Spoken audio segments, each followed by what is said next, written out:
The sun is shining as the early morning mist begins to fade away, and the sound of birdsong greets you over the cusp of the sleepy hills. Tidy farms, low hedges, and colourful flower beds mark the country as you descend from the wild lands into the welcoming Halfling Boroughs.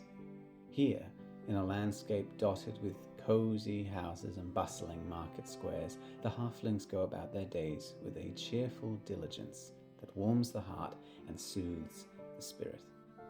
Hello adventurers, I am Ryan of the Red Quills, and today I'll be taking you through this latest journey into the world of fantasy maps. Whether you're a seasoned cartographer or a curious newcomer, this guide will help you to capture the essence of one of the most enchanting realms that you can imagine. Now, this video is the first in a 6-part series designed to explore the diverse lands that fantasy characters might traverse. Each episode will delve into a different environment, from the dark caverns beneath the world to the warm coastal waters of the reefs, providing a rich tapestry of terrains that will enhance your storytelling and gameplay. In addition, we'll be following along with the Lore Archive series, in which we'll see how the maps of this series can be used together to create an RPG adventure for your players. If you want more lore, more exploration of the strange and fantastical lands that we'll be drawing, check that out. We begin with the Halfling Kingdoms because of their unique blend of comfort, community, and connection to nature, qualities that make their lands a perfect starting point for any tale of adventure and camaraderie. Their world is a testament to the joys of a simpler life, interwoven with the excitement of occasional, unexpected adventures.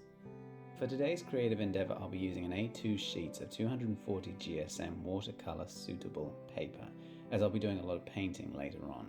Now, I'll be painting several naturalist sketches of the fauna and flora of the Halfling Boroughs and illustrating a map of the boroughs in the style of the famous English map maker Alfred Wainwright. But I'll talk more about that later. I'll start with this blank sheet of paper and sketch out the shapes before putting brush to paper. I'm creating this map for my own world, something that my players can visit and explore in their own time. Halflings and the little people of all walks. In Dungeons & Dragons, this includes the gnomes, for instance, epitomize the quiet life and the love of peaceful living, which appeals to the longing in all of us for good food and long naps, but does not lend itself to much interesting adventure. So this map is as much an exercise in creating a balance between those two concepts, peaceful living and interesting activity, so that you can spend time within the Halfling Boroughs and yet not become bored by them. They need not only to be a stopover for you and your protagonists, they can be a focus of campaigns in and of themselves. You just need to know where to look. In the gentle embrace of nature, amidst the undulating hills and the flourishing gardens, lies the tranquil essence of the Halfling Boroughs. A play on the word burrows, yes, because halflings, as everyone knows, live in quaint little holes in the ground. These settlements are the epitome of pastoral bliss. Here, the complexities of the wider world seem to melt away, replaced by a nostalgic peacefulness that underlines the idyllic existence of its inhabitants. Today, I'll be creating a map focused around the sleepy village of Heartwood, nestled in the northern moors. Unlike the bustling metropolises and the grand kingdoms that often dominate fantasy landscapes, halfling societies shun complex political trappings for a simpler, self-governing approach. Movement between towns is rare, and each community is a self-contained universe, rich with customs and folklore. Heartwood stands as a perfect example of this halfling way of life, renowned for its sprawling orchard and its rhythmic chime of smithies that echo through the lanes. Heartwood provides more than just a stopover. It's a doorway into the soul of the halfling spirit. Here, the community thrives on cooperation and a deep-seated respect for the rhythms of nature. Now, in your own world, you may not have Heartwood itself. You may have Broadwater, Longbottom, Thistleton, or any other of the myriad halfling villages the multiverse over, but all halfling villages have that same flavor of simple comfort and idyllic pre-industrial prettiness, and Heartwood has that in abundance. Now, when I'm sketching Heartwood, I'm going to focus on its most characteristic features: the rounded doorways, the smoke wisping from chimneys nestled into lush greenery, the gardens bursting with colours.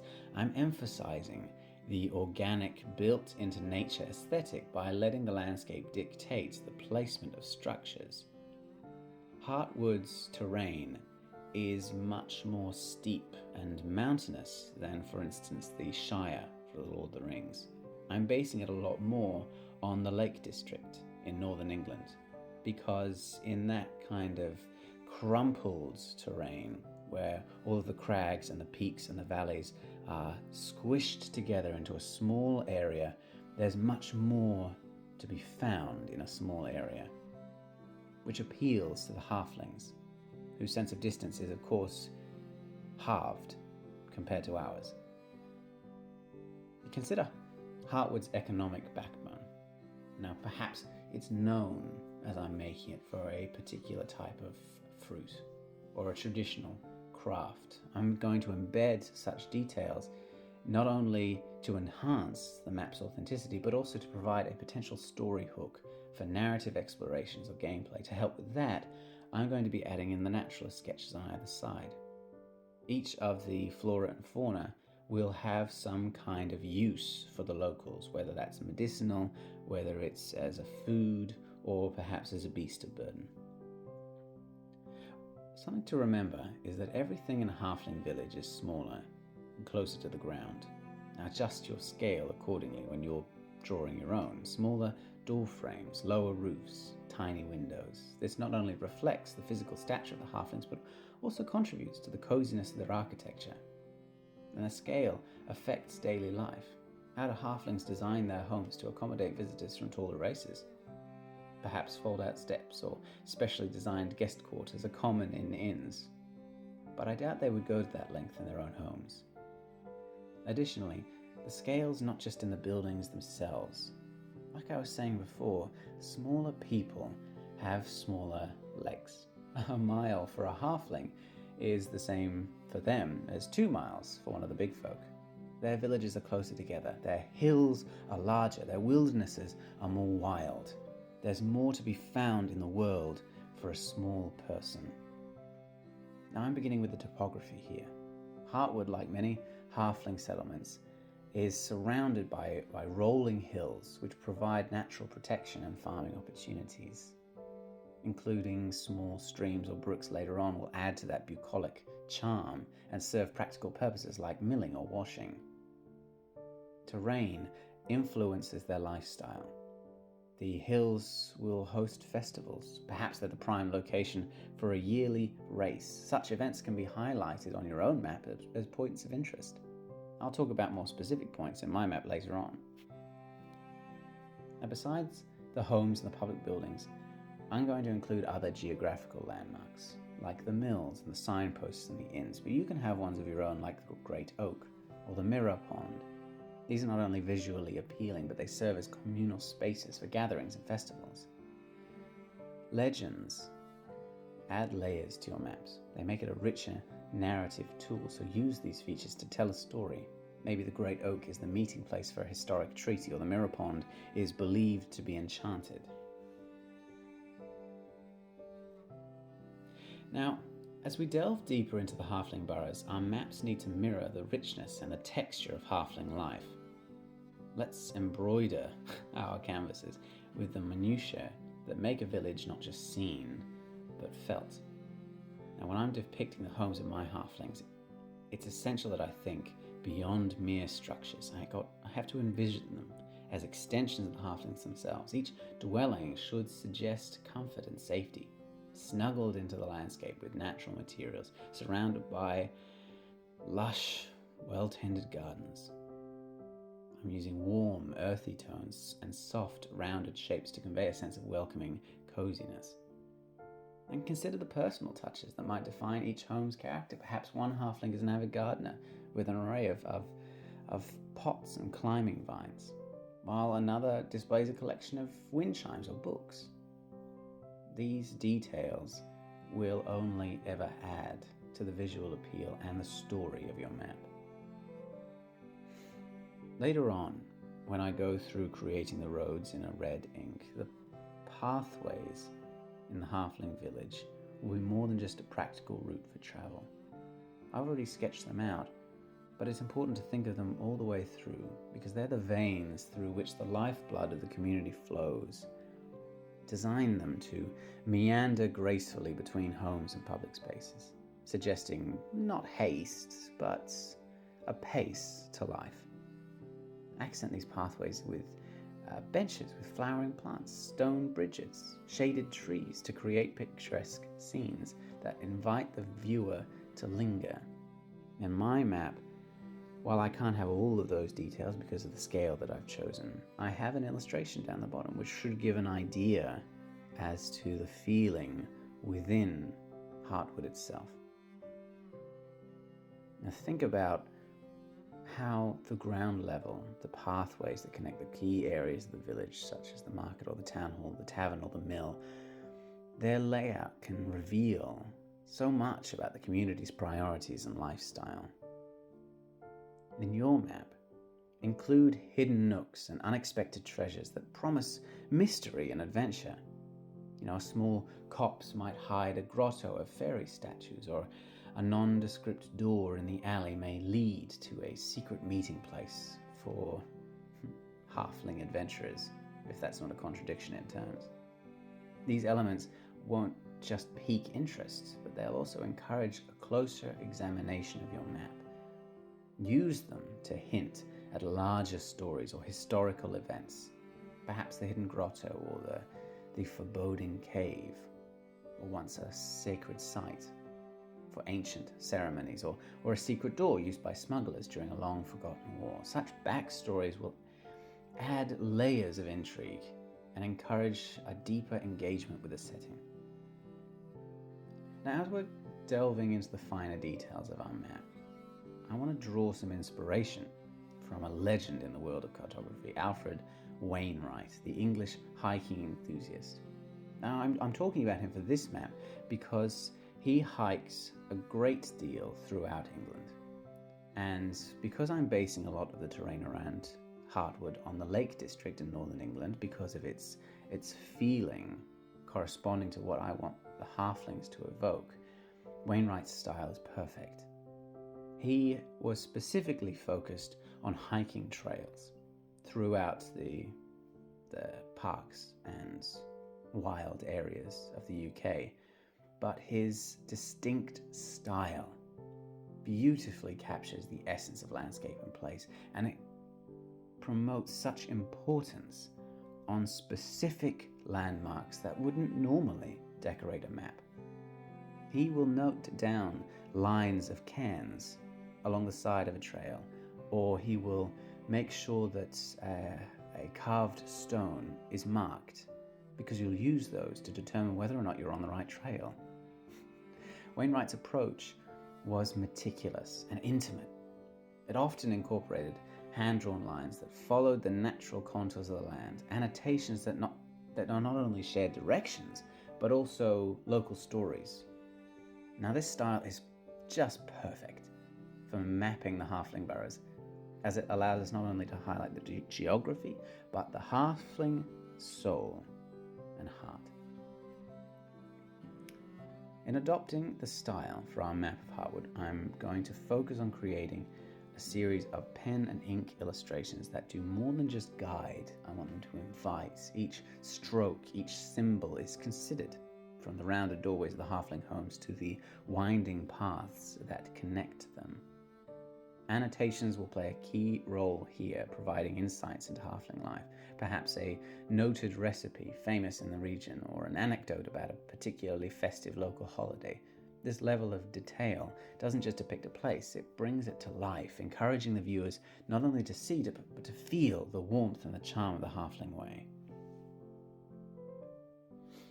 Something else to consider when you're creating a map of your own is the interactive features that can transform it from a static image into an active playground for the imagination. Think about incorporating elements that will change states, like a bridge that can be drawn up or a secret panel that opens to a hidden room. These features make the map not only a tool, but also a part of the adventure itself. Whenever I create a map, I will always add in a few open-ended nooks and crannies. For instance, the stone circle on the tip of the peak, or the watchers, who are all named separately. The line of cairns, the elf's stone. What do they all do? What is the implication of these elements in my world? Who controls them? Are they well known? Or are they hidden secrets? It adds a layer to the world. It makes it more tangible, more logically inconsistent, which begs questions. As we trace the contours and the lines of the Halfling Boroughs, it becomes imperative to weave into the cultural and historical threads that give these places their soul. Now, in this section, we're going to delve into the landmarks and the traditions that map the heartbeat of Halfling society. Every Halfling village pulses with life at its core, be it the bustling tavern that hosts nightly gatherings, the lively village green where stories and songs are shared, or the quaint community halls where feasts and meetings brighten in the evenings. In your map, you can position these hubs of activity centrally, using warm colours or a slight glow to draw the eye and heart towards these community treasures. Remember, these places aren't just buildings. They're the living rooms of the community. As you sketch, think about the gatherings, the decorations, the wear on the floorboards, all details that tell of constant use and communal love. Dotting around your map, like mine, you can leave small but poignant markers. Statues on memorial gardens, intricately carved benches, carven stones, stone circles, watches that commemorate legends and lore of the halflings. These not only honor the past, but they serve as story prompts for any exploration that you want to undertake. When you're drawing them, consider their stories and significance. What does it all mean in your world and to your world? And if you go a-wandering, what will you find? The landscape of a Halfling Borough is a canvas, which is painted by their history. An ancient oak might mark the founding place of the village, while a winding creek could have been the lifeblood of the village when it was first founded. You can indicate these histories on your map with some small unobtrusive symbols or annotations, or even a quickly written legend that explains their tales. They invite the viewers to linger, to learn, and to imagine the layers of history that underpin the daily lives of the inhabitants. I'm adding in all sorts of details onto my map, but because it's as much of an exploration of the moors as it is of the halfling villages, I'm sacrificing a lot of day-to-day life in order to explore the wider view. When you create your own, you have the opportunity to explore the festivals and the celebrations, the religious and mystical sites of the halflings. Festivals are the highlights of any calendar. On your map, you can mark them with vibrant symbols, lanterns for a Midsummer Night's Festival, cornucopia for the harvest end. It's an invitation when you discuss them to explore more. And the same goes for the religious or mystical sites. They're often set in natural environments or aligned with celestial phenomena. I could have a couple on my map myself, the stone circle, for instance, the elf stone. They could have deeply religious or mystical senses. So think about their roles in rituals and in daily life. They are the places of solace, wisdom, and connection. They're deeply woven into the spiritual fabric of any community. As I'm sketching out the expanses of the Halfling Borough, I'm going to breathe some life into this map with a bit of flora and fauna. Now, these elements aren't going to just be decorative. They'll embody the harmony between the halflings and the landscape, and they'll give more of an insight into what it's like to be on the ground in these villages, which is the intention of this map. Picture the lush gardens and the hearty crops that line the winding paths of each borough. Tomatoes bursting with colour, sprawling pumpkin patches, fragrant herb gardens are staples in these communities. These plants should be depicted with care, show their vibrancy and abundance. They're central to sustenance and joy. In my map, I've created 3 new plants, 2 of which are used to the benefit of the community, and one of which is just a bit of local history. The broadleaf are a large umbrella-shaped leaf, the sap of which can be used as a balm. The manroots, or the tickle lads, are a tuber, much like a potato, but the leaves and the flowers have a hysterical effect. If you ingest them, they'll make you laugh uncontrollably. Now they're both farmed, they're both used by the community. They add a bit of mystical knowledge about halfling lifestyle that will invite you to explore further. And we also have, of course, the bronychimmers, which is a kind of mushroom found in the area. They're small and blue, and they look like chimneys, and they let out puffs of grey spores when you knock them. Now they're poisonous, but they add to the local legends. Perhaps they tell their children that the bronychimmers, which is short for brownie chimneys, are indeed the chimneys of some underground creature, not to be disturbed under any circumstances lest you attract unwanted attention, which of course is shorthand for the fact that the spores are poisonous. Halflings also live in close kinship with the creatures of the forests and the fields. You could sketch in scenes where birds nest in the eaves of homes, or a family of foxes play near a bubbling brook. These interactions will highlight the peaceful coexistence and the mutual respect between wildlife and halflings. I have an illustration that is just of what the buildings and the environs within the village are like. But I do have sketches of some of the local wildlife and the domesticated animals.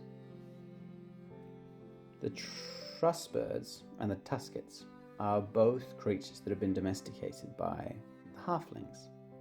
They're the equivalent of chickens and pigs, respectively, but they have their own unique look, which will add to the vibe. And of course, you can add in some comical areas as well. The trussbirds, for instance, have naturally very large feet and very small heads. So there's a bit of a local competition going on between the farmers to see who can breed a trussbird with the largest feet in proportion to the head. And the tuskets are very small, very hardy, very intelligent creatures, much like pigs are. And they rely on them for a lot of their day-to-day farming lifestyle. Additionally, I've got the polytods there, which are a kind of frog that lives a symbiotic relationship with a mushroom on its back, which I really just added because I think it's very cute. Consider creating small narratives or legends around certain creatures. How are they impacted and impacting on local life? You can also introduce elements of enchantment with discrete whimsical beings like garden sprites or mischievous mini-dragons. These creatures can be hidden gems within the map and the community. They can spark curiosity and wonder with every discovery. You can use them to enhance a sense of mystery and depth in your map. Place them near natural landmarks or historical sites to create a connection between the lore and the land. Just as easily as you can mark Bluebell Field, you can mark Fey Dragon Den. You can show how the halflings also integrate the natural resources into their everyday life. Small lumber mills by the river, herbalists' cottages with gardens teeming with medicinal plants, orchards that provide nourishment and beauty, paddocks of roaming creatures. Each element should tell a story of sustainable living. You can embed signs of resource management in your description, such as compost heaps, rainwater barrels, recycled materials. These details will not only build the realism, but also reflect the halfling's ethical approaches to conservation.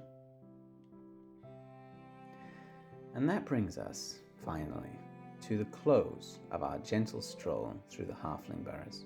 We've sketched out the charming settlements nestled in the landscape. We've populated them with creatures and plants that bring the scene to vibrant life. I've infused the map with some tales of the heritage and the community. I've woven in some layers of history and folklore that will transform it from a mere guide into a gateway to another world. Now, I've poured my heart into ensuring that every detail we've added not only beautifies the map, but also deepens the immersion, that creates a space that feels as real and as rich as any storybook land.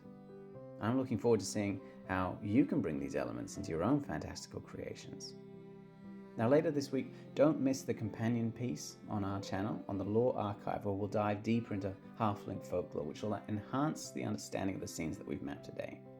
Now, if this journey through the quaint lanes and the rustic doorways has sparked your creativity, leave your thoughts in the comments below. I'm here to discuss, I'm here to respond to your questions. I'm even going to consider your suggestions for our next cartographic venture if you have a request. Also, keep an eye on my shorts on the channel for snippets of today's sketching session, brought to life in fast forward and time lapse.